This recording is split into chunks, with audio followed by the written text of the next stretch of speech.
Hey cats, it's EDDBUD here. Thanks for joining us on the channel. Today I've got an initial look at a brand new shoe for you. Very excited to test out the Reebok Floatride Energy 4. Stay tuned for my initial thoughts on the shoe. Here we go.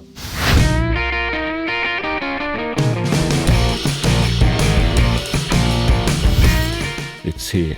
Thanks for tuning in, cats. It's always appreciated. If you haven't done so already, hit that subscribe button and also click the bell below for notifications when I roll out those new videos for you. Really helps us out too here at EDDBUD Running Shoe Reviews. You give this video a thumbs up like, but also share it with your running buddies. Dankeschön. A very popular model, the Floatride Energy series. Really excited to have the version 4 in hand. Certainly a very popular model and a really brilliant value daily cruiser. Will the Energy 4 provide some improvements?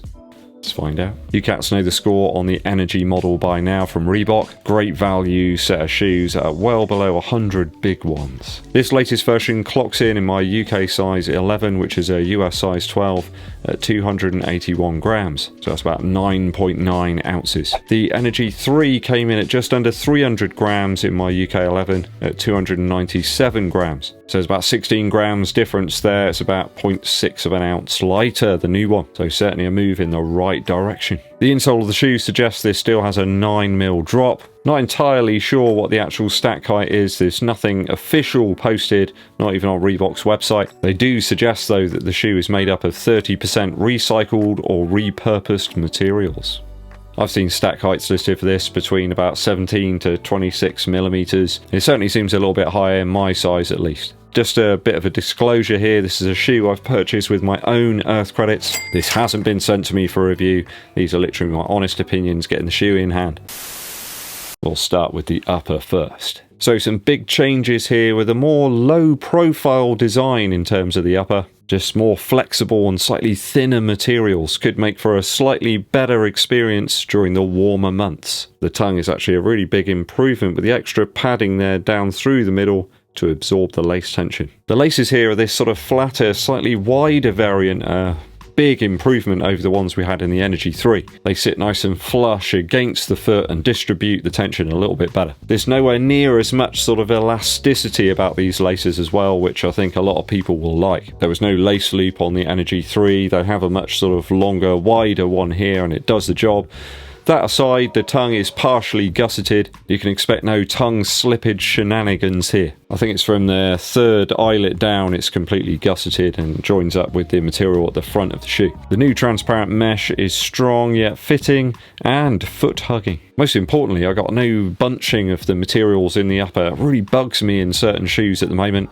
In my UK 11, they just seem to be ginormous. I don't know what they think, people have got massive feet or something, but I've got a normal width foot and I had no bunching here. It was a upper lace lockdown delight. I think some Hoka shoes and Nike ones I've tried out recently, they're just absolutely ginormous in the upper. I think the lasts must be from like a giant man or something. Really strange quirk here in the heel of the shoe. They've actually stitched on the Reebok logo. It kind of stands out. It's really odd. I kind of like it though.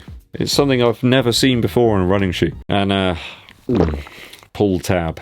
I might be able to surgically remove that one.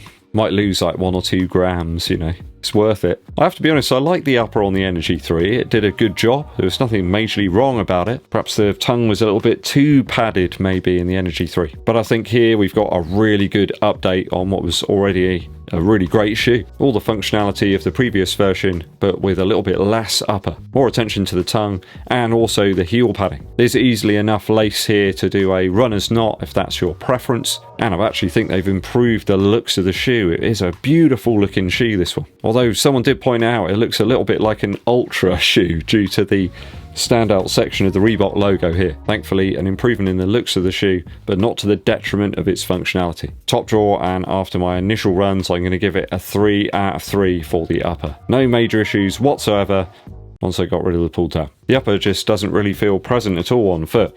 It's a little bit like Pierluigi Collina, you know, the famous referee. He was there, but you never really saw him. Midsole now. By all accounts, this is the same midsole as we saw in the Energy 3, and that was good.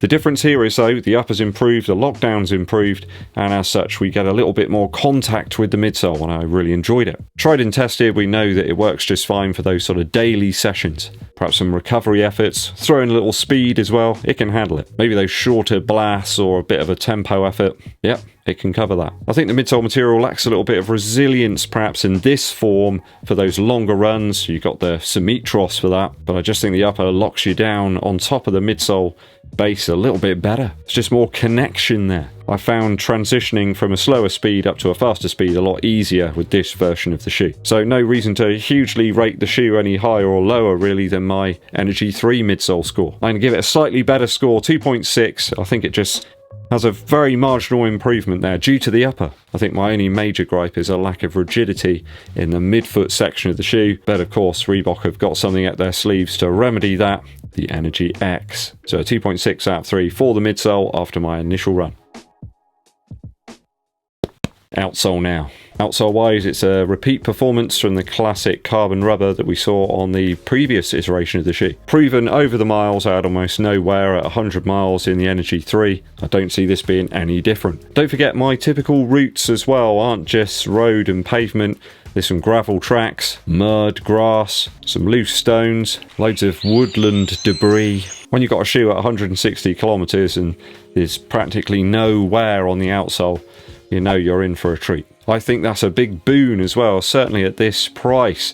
It's 75 Earth credits, guys. In fact, I picked this one up with a discount at 54 Earth credits. You just can't lose. In terms of the grip and traction, it has very similar traits to its previous version. Grip feels assured with that alternating traction pattern on the outsole. There's just enough rubber there not to weigh the shoe down, but balances against durability and traction. Maybe you could shave off a little bit of the rubber here, make it a little bit thinner, but I think that's down to personal preference and whether you've got some sort of angle grinder. Splitting hairs a bit there. I'll give it a 2.8 out of 3 for the outsole. After my initial runs, of course. Maybe down the line at 100 miles I'll change my mind, but I can't see it. Value now. So like I say, 75 Earth credits, 54 with a bit of discount. You know, there's always a discount at Reebok.com. It's really hard to knock this shoe. 7 miles today, 11.2 kilometers, with speeds anywhere between 8 minutes 30 per mile and 7 minutes 10 seconds per mile. So in kilometers, that's about 5 minutes 17 per kilometer and 4 minutes 25 per kilometer. Threw in a few fast and pace miles there just to see how the shoe responded. And a bit like the man from Del Monte, it said yes. Versatile and handles some quicker paces. I think that's down to the midsole material itself. There's quite a bit of step-in comfort here. You've got an Ortholite insole in there. Obviously that'll drift away over time, but I think the Energy midsole material itself is pretty bouncy, pretty forgiving, and my legs feel relatively decent. I think the upper improves all the other elements of the shoe, and that's a big bonus. It's good to see the model improve actually, and after each iteration just get better and better, rather than sort of taking steps backwards, which we've seen in quite a few shoes recently.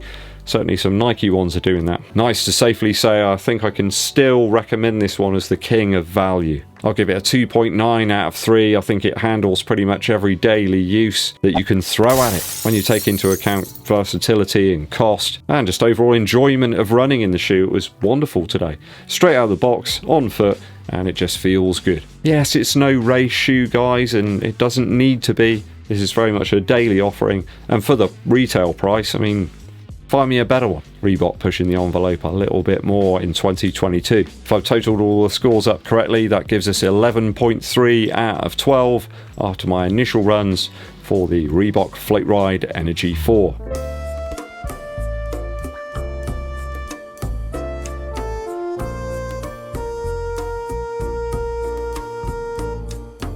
Will you be picking up the Energy 4, guys? I'm tempted to go out and have another run in it right now, actually. I really enjoyed it this morning. Let me know your thoughts and opinions on this one down in the comments. And before anybody asks, I think this shoe looks fantastic. A few people have said it looks like a dad shoe. Well, I'm a dad and I'm a runner, so I guess that makes it a dad shoe. Musical interlude time. Been digging back through the album archives, pulled out Believe I'm Going Down by Kurt Vile. There's a load of great tracks on this one. I really enjoyed listening to Wheelhouse. Reminds me of doing some longer journeys in the car over the summer with the windows down and being stuck in traffic jams and wishing that I was running around the wonderful fields and things that were around the area that I was stuck in. I love Pretty Pimpin'. It's one of those tracks that you can introduce people to that have never heard Kurt Weill's music. It's kind of got all of the different sort of traits and facets that you may find. I love the instrumentation on here as well. The way Kurt Weill plays the guitar is just a little bit different to everybody else. Kind of rakes over the strings a bit more. I think he perhaps learned to play banjo first and then started playing guitar. It's almost like he plays the electric guitar like an acoustic guitar. Just interesting. It's a bit more enlightening, I suppose, than just listening to somebody noodling away really quickly over blues stuff. You know, these super fast players and everything, they don't really do an awful lot to me. I kind of like Brian Setzer, but then he always plays with melody and with some subtlety. Not into this sort of super fast shredding business. Back in 2005 this was released, Believe I'm Going Down by Kurt Weill. Thanks for tuning in, cats, always appreciated. If you haven't done so already, become a member. You've got 3 different perks which give you loads of different ways to sort of communicate and interact with the channel. Just helps support us and keeps the shoes rolling in. Hit that subscribe button and click the bell below for notifications, not forgetting to give this video a thumbs up like and also share it with your running buddies. My name's EDDBUD and I'll be seeing you